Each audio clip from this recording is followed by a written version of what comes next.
going on, guys? Blake Myers here with Southern Extreme TV. Today I'm going to talk to y'all a little bit about some coyote hunting. In today's video I'm going to go over a calling sequence that I really like to use. Probably my favorite calling sequence that I have. It's probably the most simple calling sequence that I have that I use with me just about, probably I'd say 90% of the time that I go and try to call a coyote. This is what I use. Really, this sequence is something that anybody can use, especially if you have a Fox Pro unit. I cannot say enough about Fox Pro and you know, the equipment that they make. It's by far been a game changer for me in the predator hunting industry. So shout out to them. Go check them out on their website. They've got amazing stuff, and all their stuff is well worth the money. With that being said, today I'm going to kind of tell y'all how I approach this setup and how I call this certain setup. And for those of you who don't have a Fox Pro system and use hand calls, I'm going to play the sounds that I play and let y'all listen to the different kind of tones and pitches of each sound, so that y'all can try to mimic the sounds that come out of this onto y'all's hand calls, and it may make y'all a better caller and may make y'all more successful. So really, how I'm going to start off, you know, this sequence really works good whether these coyotes have been pressured before, you know, whether it's a new spot or whether I'm just going to scout a spot out. And basically what it is I walk into a spot and I set up at the tree, or you know, the area that I want to set. I've got the call set out maybe 40, 50 yards, preferably in a crosswind situation. And what I'm going to play is I'm going to start the volume off on volume 10, and I'm going to play what's called a coyote pair yip howl.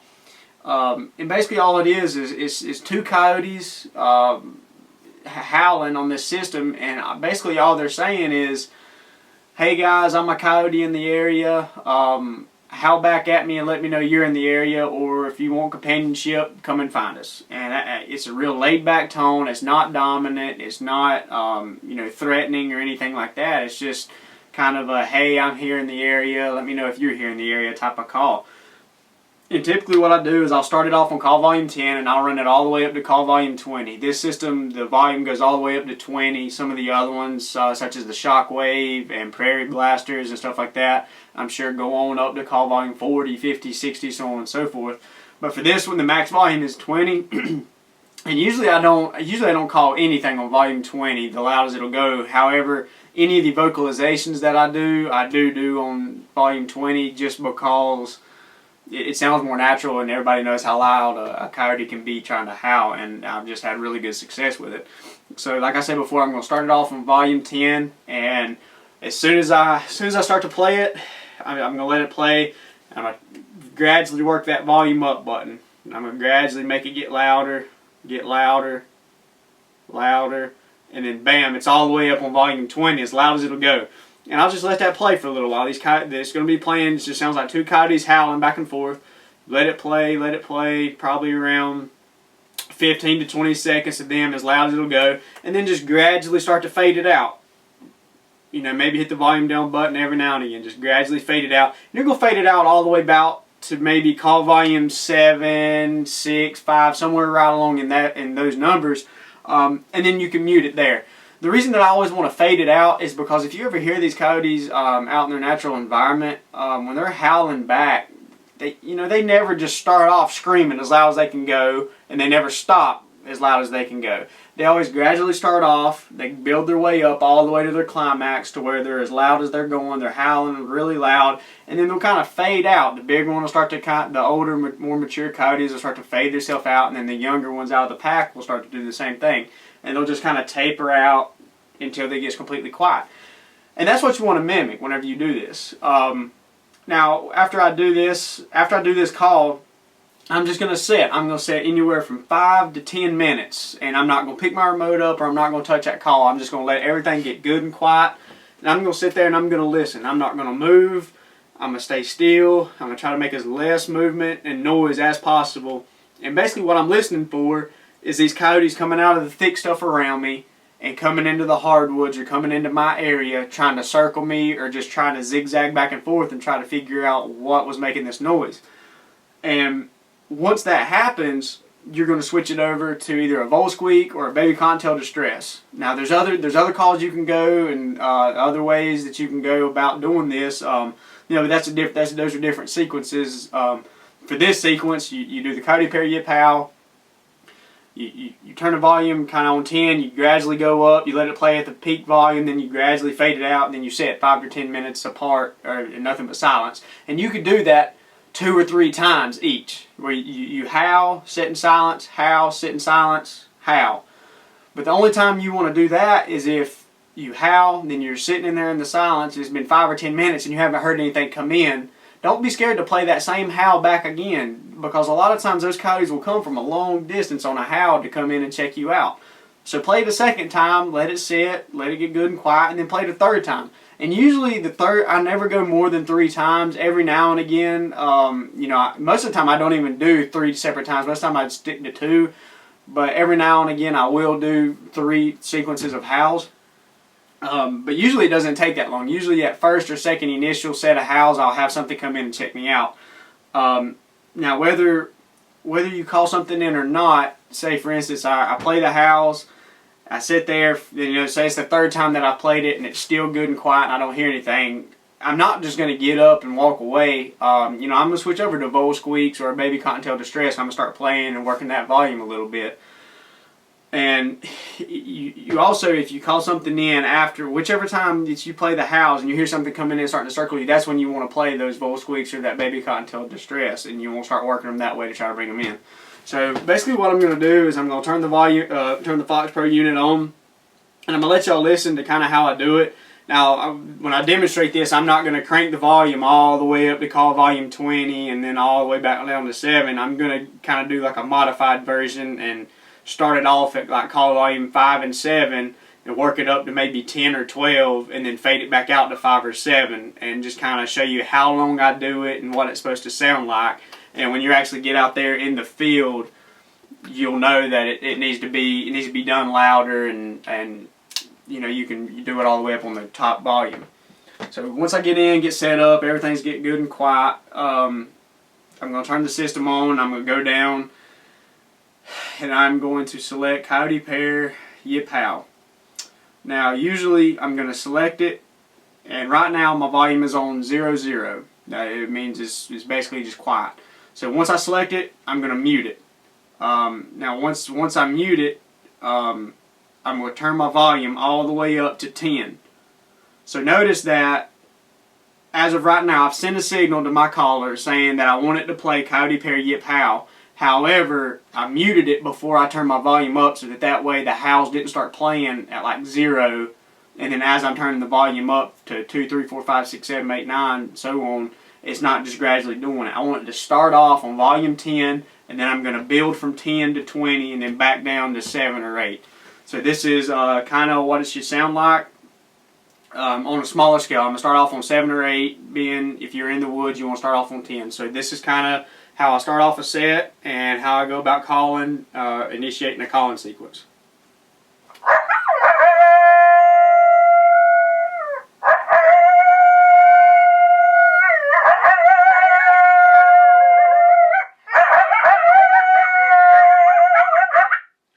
Here at this point right here is where I would be at that peak volume. I would be at volume level 20 at this point right here, and I'm going to let it gradually play out. And I mean, I wouldn't stop it if I was actually in the field. I just needed to mute it so I could tell y'all that this would be call volume 20. However, right now it's on call volume 11. So after I let this play at this volume for a little while, then you just want to fade it back out.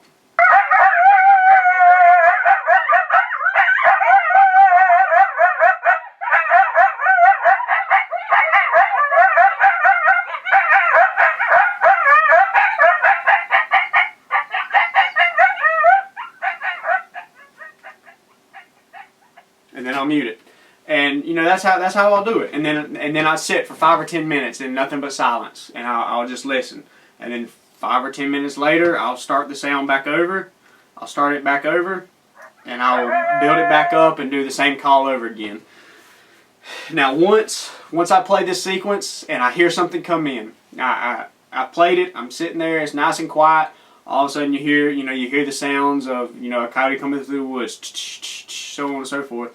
I'm automatically going to go up here, and I've got it set on a preset button for my vole squeaks. I'm going to switch over to my preset number 2, which is vole squeaks, and I'm going to listen to him. I'm going to try to react and listen to how this coyote is moving. If I feel like this coyote is going to circle, or he's going to come into my area and give me a presentable shot without me having to turn these vole squeaks on, then I'm going to let him keep coming. If this coyote, for instance, is coming out of, say, some thick stuff, and this coyote came from, a half a mile away, that coyote doesn't know the exact spot where that sound was coming from. He knows probably within a 50 to 60 yard radius of where that sound was coming from, and he's going to kind of come in and work that area, zigzag back and forth, and try to pick up a scent. And a lot of times that coyote will come in and he'll present you with a shot without even having to turn this on. But typically, if I hear that coyote come in, I can tell he's starting to circle, or he's starting to zigzag and start, trying to fade back out or something, I'm going to switch over to vole squeaks, and I'm going to try to work him a little bit with these squeaks. And basically what you want to do is you want to start the squeaks off, and you want to kind of like move the sound up and down a little bit. Not a lot, not like you did whenever you first played the howl. You want to start it off on maybe call volume 7, 8, maybe a little quieter, and you want to go, what you want to do is you just want to fade it up 2 volume levels, and then fade it back down 2 volume levels, turn it down again, go back up, go back down, and so on and so forth. And then you always, no matter what call you're doing or what set you're doing it on, you always want to fade your sound out. Hardly ever do I just completely, abruptly stop a sound in the middle of a calling sequence.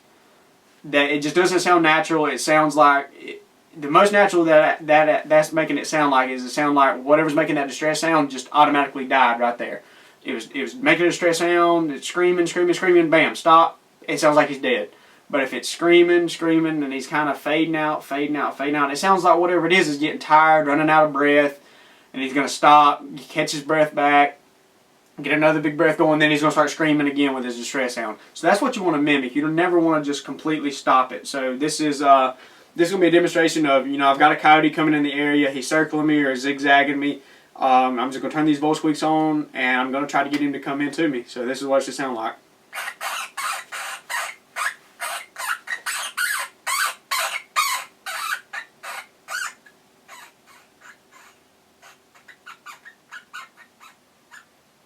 And notice how I faded that out a little bit. I faded it out and then I muted it. Now a lot of times you can unmute it and keep it on the same volume that you initially stopped it at and then build it back up. Or a lot of times when I start it off, I'll start it off a little bit louder than what I stopped it. So I stopped it on, I think that was called volume 3 when I first stopped it right there. I'm going to up it 3 volume levels to volume 6, and then I'm going to unmute it and do the same thing again.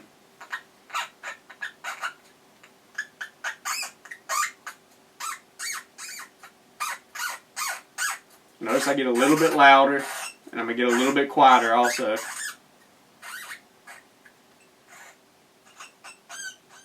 And I'm going to fade it out, and I'm going to mute it. And a lot of times it doesn't take that much calling. Once you turn those squeaks on, that coyote is going to stop. He's going to listen. He's going to figure out where that sound's coming from. If he's already circled downwind, he knows that there's nothing else predator-wise in there that can hurt him. Unless he smelled you, which if he smelled you, he's not going to be in the area anyway. And a lot of times he will just come in on a string straight to that sound and just run right down your gun barrel, and you'll be able to take a shot and harvest that coyote. A lot of times you'll have to work him a little bit more. You may have to go through 3, 4, maybe 5 different sequences of these vole squeaks before he comes in. The next situation is, you've played the howls. Coyotes came in, you've played the vole squeaks, and this coyote is kind of locked up. Everybody that's been out there coyote hunting knows that coyote he's in that area floating in that 70 to 80 yard range, and he's kind of going, he'll go around this way and he'll come back around this way. He knows that there's something there, but he doesn't quite want to commit. A lot of times if I get into that situation, what I'm going to do is I'm going to switch it over to a baby cottontail distress. Now the reason that I picked this sound to begin with is because it's not that big of a jump from a vole squeak, say from a vole squeak to a jackrabbit. A jackrabbit and a vole squeak sounds completely different. A jackrabbit sounds way bigger, it sounds like a way bigger animal than a vole squeak does. Or an eastern cottontail screaming sounds way bigger than a vole squeak. But for some reason, this baby cottontail distress is kind of that borderline middle ground between a vole squeak and an eastern cottontail distress. It kind of floats in the middle where it's a little more raspy than the vole squeak, but it still has those really high-pitched frequency squeaks in it, just like the vole squeak has, which may be just enough of a change to bring that coyote in that extra 30 to 40 yards for you to be able to take a shot on him. So for this example right here, like I said before, you've howled, the coyotes came in, you've tried the vole squeaks, the coyote's kind of circling you, hanging up a little bit. I'm going to switch over to my baby cottontail distress, and I'm going to work it the exact same way that I worked the vole squeaks. However, with the baby cottontail distress, it's a little more raspy. It's designed to sound a little bit bigger than a vole is because it's still a rabbit. It's designed to sound a little bit bigger. So with it being a little bit bigger of an animal, it's going to produce a little bit more volume. So you want to play it just a little bit louder than you do that vole squeak to begin with. So when you initially start playing it, play it just maybe one, maybe two volumes higher than the vole squeaks, but then you gradually fade it back out, and every time before you stop it, you want to make sure you fade that volume out. And this is kind of how you do it.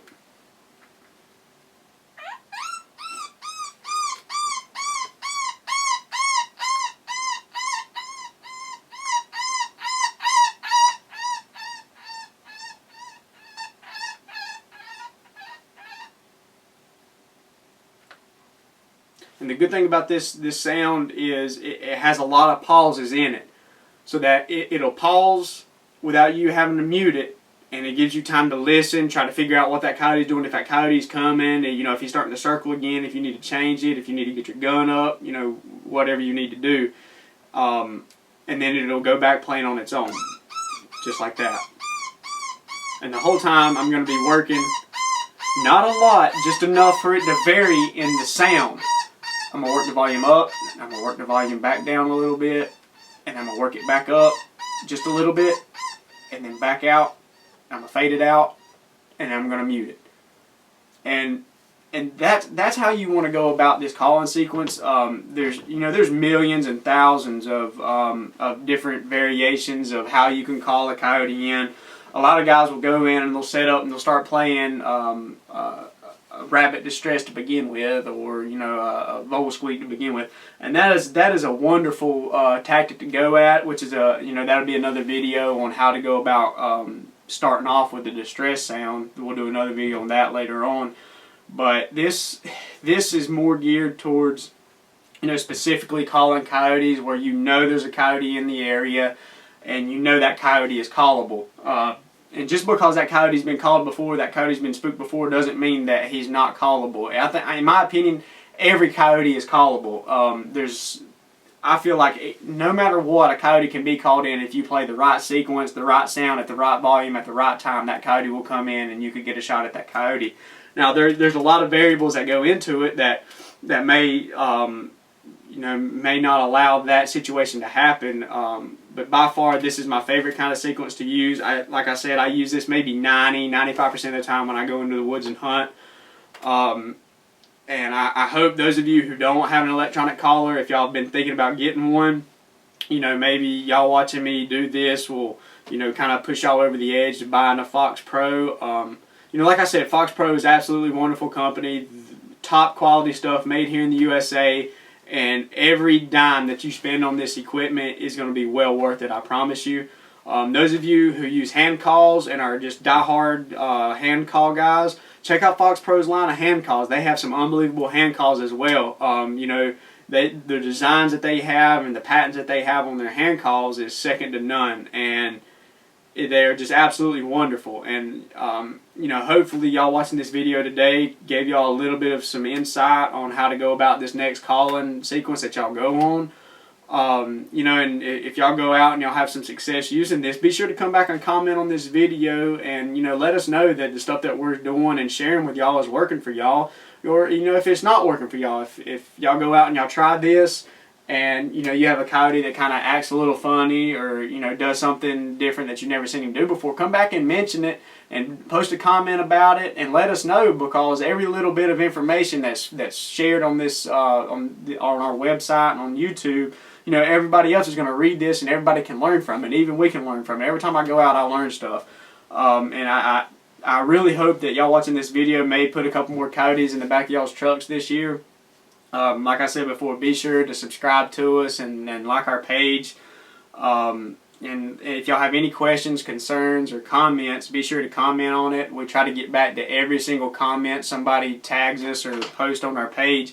You know, we try to answer any questions. And if y'all have any requests for any kind of videos y'all want us to do, let me know.